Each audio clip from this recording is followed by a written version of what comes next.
Hello, and welcome to part 4 of our series Step into VR Simulation, a nurse led guide to implementation.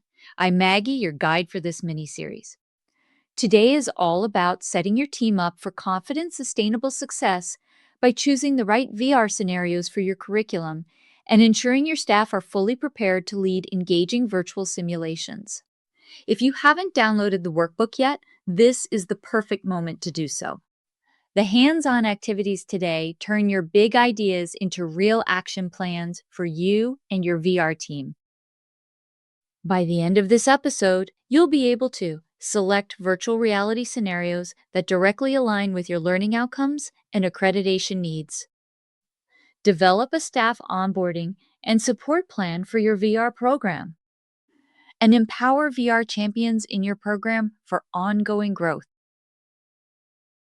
The heart of successful virtual reality integration is alignment, matching the immersive scenarios to what your learners actually need to learn. Here's how to make it happen.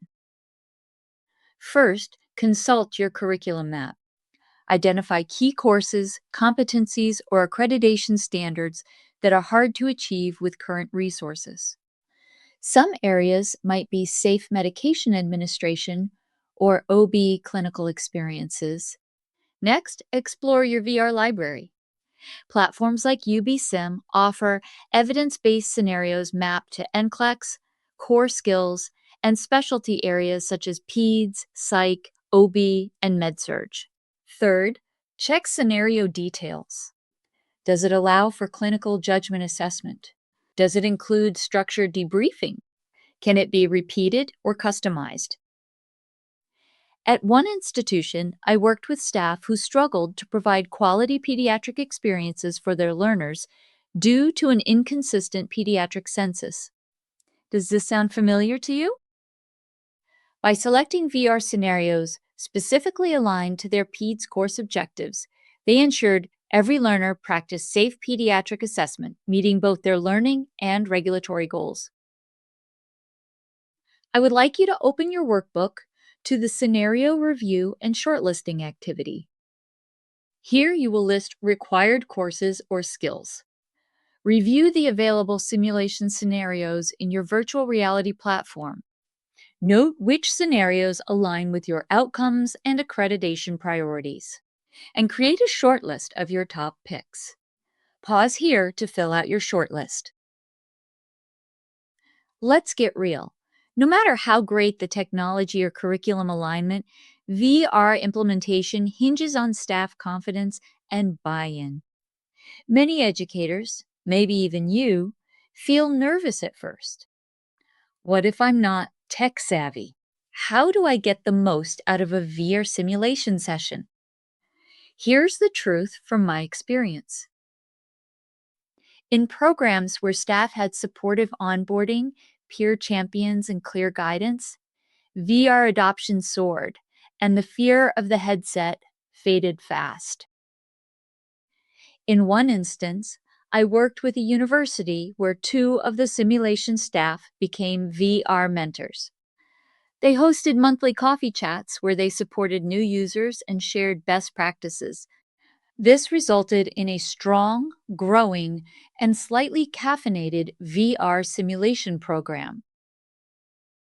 Turn to the second workbook activity, VR Champion Identification and Support Plan.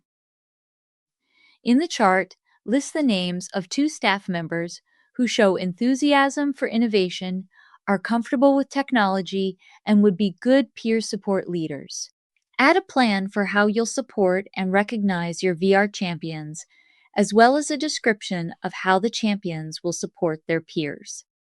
Pause here to complete the activity. Staff preparation is as important as scenario selection. A systematic onboarding process alleviates nerves and equips facilitators to run sessions smoothly. Successful VR simulation rollouts typically include offering test drives that let staff try VR as a learner, providing a formal training program to provide a knowledge base for using the platform, starting small with 2 or 3 scenarios, then adding more complex simulations as comfort grows. pairing tech champions with new users for hands-on support. And lastly, providing quick reference guides for starting, facilitating, and troubleshooting VR sessions. In successful programs, staff who feel empowered and included in training not only lead better simulations, but also advocate for the ongoing growth of the program. It's time for our third workbook activity. Open the Staff Onboarding Checklist activity in your workbook. This checklist covers the basic elements for a successful VR simulation program rollout. You can reproduce this for each staff member, checking off items as they are completed. Or you can use this to create a spreadsheet where you track your entire team's progress in one place. Awesome work! You've just mapped out the two essentials for long-term VR success: scenario selection with curriculum alignment, and staff who feel ready to lead engaging, immersive simulations. Here are your action steps. First, review and shortlist your initial VR scenarios for key courses using the workbook template. Next, share your completed checklists and notes with your simulation or curriculum committee for feedback and buy-in. Then reach out to your newly identified virtual reality champions and invite them to your next planning session. And use the staff onboarding checklist to ensure everyone's ready to go. In our final episode, we'll tackle learner onboarding, evaluating outcomes, and how to keep your virtual reality simulation lab growing strong. See you next time as we take the next step together into VR simulation success.